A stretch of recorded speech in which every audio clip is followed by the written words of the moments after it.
in Lieutenant Colonel Tony Shaffer right now. Tony, thanks very much for joining us. Are you surprised by the high degree of partisanship on these findings? No, I'm disappointed, as always, that this is the case. But no, it's very clear that you have one undisputable fact. Ms. Clinton did not act in 3 times she should have. First, beforehand, to make sure that Libya, her centerpiece of policy, was taken care of. Secondly, the night of the attack.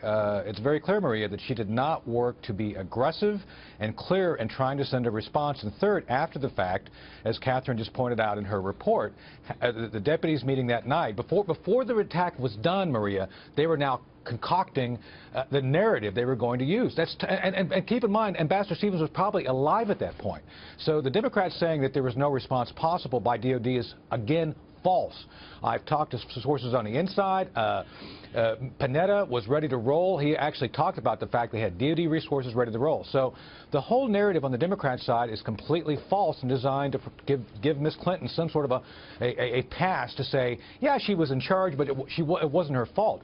Look, Maria, either you're going to take that 3 a.m. call and do something with it, or you're just going to pass. In this case, she passed. Here's Tammy Bruce. Yeah, hi, Tammy Bruce here. You know, what's interesting to me is their argument that Secretary Clinton at the time never personally was knowing of some issues or never personally responded.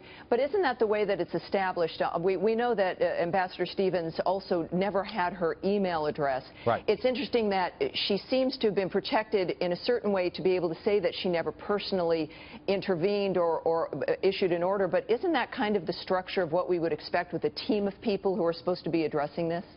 Tammy, that's correct. It's like trying to manage an enterprise through a soda straw. I mean, you're looking through the very thing, and it goes both ways.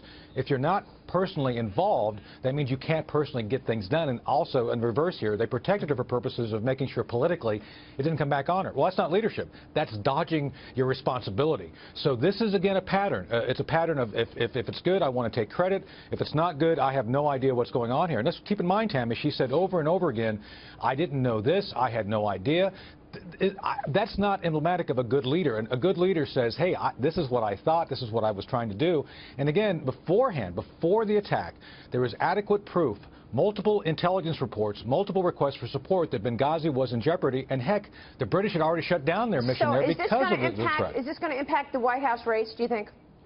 Well, I know Donald Trump will use this, and rightly so. I think anybody who's going to look at who the commander-in-chief is going to be has to understand that there's going to be situations like this which happen almost on a daily basis. So the question becomes, do you actually weigh into it, do what's necessary to go save your ambassador, to save those American lives, or you just like to do everything through a political lens like they've been doing so far? Sure. I would hope somebody would act with alacrity and clarity, and I don't think Ms. Clinton would do that. All right, Lieutenant Colonel Tony Shaffer, good to have you on the program today. Thanks so much. Thank you, Marie.